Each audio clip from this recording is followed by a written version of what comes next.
대표님 40대 자영업자분들 많이 만나시잖아요. 네네. 다들 그때쯤에 이제 한참 고민이 많으실 것 같은데 맞아요. 그분들이 가장 많이 하시는 고민은 뭔가요? 40대 자영업자분들 가장 고민도 많고 힘들죠. 40, 50대 가장 돈을 많이 버는 나이이기도 하고 자녀들한테도 돈이 많이 들어가고, 그리고 자영업자분들은 특히 트렌드를 계속 쫓아가야 되는데 젊은 트렌드들이 막 치고 올라옵니다. 그리고 결정적으로 노후 준비를 할 나이가 돼요. 그러면 40대에서 한 30년 정말 자영업자로 열심히 일을 한다고 쳐요. 그럼 한 70까지 일을 하겠죠.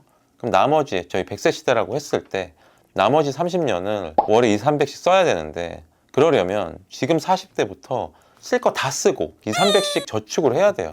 그러다 보니까 고민이 엄청 많아요. 그냥 계산해봐도 알거든요. 그래서 노후 준비에 대한 고민들이 상당히 일은 열심히 하지만 엄청나게 부담이 됩니다. 그래도 물론 2, 300을 위해서 힘드신 분들도 계시지만 네. 이 장사를 그래도 좀 잘해서 네네. 돈을 좀 버시는 분들은 크게 걱정할 게 없지 않나요? 당장은 걱정할 게 없겠죠. 매출이 막 1억씩 찍는 사람들도 있으시죠. 매출이 1억이면 엄청 큰 건데 계속 이쪽에다 투자하고 돈을 못 모으고 하다 보니까 계속 내가 평생 일해야 되나? 이런 생각을 하게 되거든요.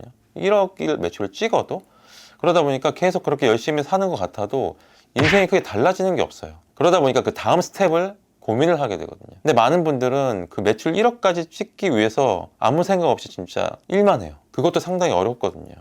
그래서 그렇게 돈을 벌기 위해서만 일을 하는 게 정말 위험한 겁니다. 그러면 네. 장사로는 절대 부자가 못 되는 건가요? 장사로도 뭐 부자가 될 수 있겠죠. 시스템을 잘 활용하거나 프랜차이즈나 이런 것들을 활용해서 사업화를 하면 할 수 있겠지만, 근로소득을 수반하고 그게 기본이 되는 걸로는 부자가 되기가 상당히 어렵습니다. 그래서 내가 근로소득이 아닌 다른 차원의 공부를 해야 돼요. 다른 차원의 공부라는 게 뭐예요? 쉽게 생각해서 부자들을 보면 됩니다. 부자들이, 돈 많은 분들이 밤새도록 일하고 토요일 일요일 일하고 자기가 근로하는 걸로만 돈을 버나요? 아니죠. 시스템을 만들고 외주화를 하고 이런 것도 있지만 결정적으로 돈을 많이 버는 건 자산화예요. 한정된 자원을 가지고 있음으로써 그 가치를 인정받아서 돈을 버는 경우가 훨씬 많습니다. 그래서 자산 공부를 하셔야 돼요.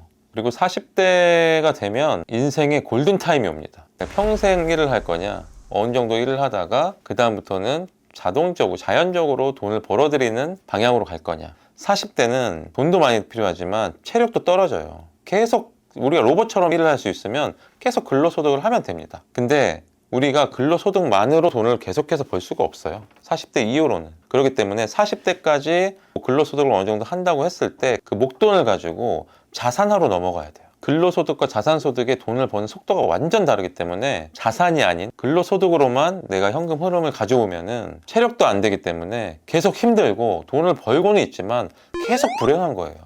내 몸에 망가지는데 돈을 더 많이 쓰게 되는 겁니다. 그러면은 근데 자영업자들이 갑자기 자산에 대해서 공부를 한다는 게 좀 너무 어려울 것 같거든요. 네네. 현실적으로 뭐부터 시작해야 될까요? 제가 말하는 자산은 여러 가지 자산도 있겠지만 저는 부동산 자산을 얘기하는 거예요. 그 중에서 건물. 자영업자들이 가장 뗄래야 뗄 수 없는 게 공간이잖아요. 그 건물 안에서 장사를 하기 때문에 그 건물이 얼마인지, 그리고 그 건물을 살려면 어떻게 되는지, 내가 건물을 어떻게 살 수 있는지, 아니면 내가 건물을 사서 들어갈 수 있는지, 그리고 상권이 어떻게 되는지 자영업자들이 가장 잘 알고 쉬운 것부터 접근을 하면 됩니다. 근데 이게 내 건물에서 내 건물을 이제 사고 하는 건 좋은데 네네. 건물 사는 게 사실 어렵잖아요. 돈도 네. 한푼 드는 게 아니고. 그쵸. 네. 요즘에 맞아요. 이자도 비싸고요. 네, 제가 최근 영상에도 30억짜리 건물 어떻게 살 수 있다, 장사를 잘하는 자영업자들이 어떻게 건물을 살 수 있는지에 대한 영상을 찍은 적이 있는데요. 장사를 잘하는 자영업자분들한테 그분이 직접 쓸 건물을 산다고 하면 은행에선 대출을 많이 해줍니다. 왜냐하면 너 이자가 이렇게 높은데 낼 수 있어? 네, 제가 매출이 이 정도 있고요, 제가 직접 쓸 겁니다 라고 하면 대출을 아주 잘 해줘요. 그럼 오히려 생각했던 것보다 소액으로 건물을 매입을 할 수가 있습니다. 그리고 금리가 높다고 하는데 내가 내는 월세보다 거기에 한 150% 정도 더 내가 낼 수 있다 하면 지금의 그 5% 금리도 충분히 낼 수 있어요. 근데 금리가 계속 올라가는 건 아니거든요. 그리고 이 부동산의 자산이라는 거는 시간에 투자를 하는 거기 때문에 내가 장사를 하루 이틀 할 게 아니잖아요. 장사를 꾸준히 부동산 자산을 깔고 앉아서 하면 지금은 금리가 높지만 금리가 떨어질 가능성도 높아요. 그러면 내가 내는 이자는 어느 정도 평균을 하면 거의 월세에 근접해요. 그렇기 때문에 장사 잘 하시는 분들은 그렇게 걱정하지 않으셔도 될 것 같고, 또 한 가지는 지금 금리가 높다 보니까 건물들은 이자 부담이 너무 커서 금매가 막 나오기 시작했어요. 막 5억, 10억씩 깎는 물건들이 나오거든요. 근데 그렇게 깎아도 일반 임차를 주는 투자자들은 건물 매입하기 어렵거든요. 오히려 자영업자분들은 이 기회를 잘 노려서 내 건물을 가질 수가 있는 기회가 오는 겁니다. 그렇게 되면 자산에서 벌어들이는 수익이 훨씬 커집니다. 그러면 진짜 부자의 영역으로 넘어갈 수 있는 거예요. 근데 이게 자영업자들이 네네. 대부분 부동산을 공부해본 적이 없잖아요. 총잡돈도 많이 없고. 네. 근데 막막한 분들이 많을 것 같은데 이분들은 어떻게 시작해야 되나요? 그렇죠. 자영업자들이 건물주 되기가 상당히 어렵고 불이익들이 너무 많죠. 그래서 장사는 건물주다의 존재의 이유이기도 해요. 그러니까 저희도 처음에는 자영업자들을 건물주로 만들어준다?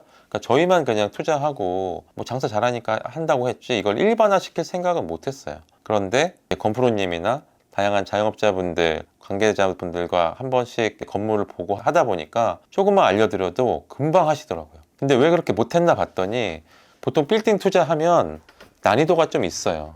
거의 마지막 단계의 빌딩이거든요. 그러다 보니까 건물을 사고 싶어도 그 수업을 들으면 부동산 지식을 어느 정도 가지고 가지 않으면 따라갈 수가 없어요. 저희는 그걸 너무나 잘 알고 자영업자분들을 너무 잘 알기 때문에 정말 하나부터 기초부터 처음부터 차근차근 용어부터 알려드리거든요. 그리고 그분들이 뭘 잘하는지도 알아요. 그분들이 상권 더 잘 알고요.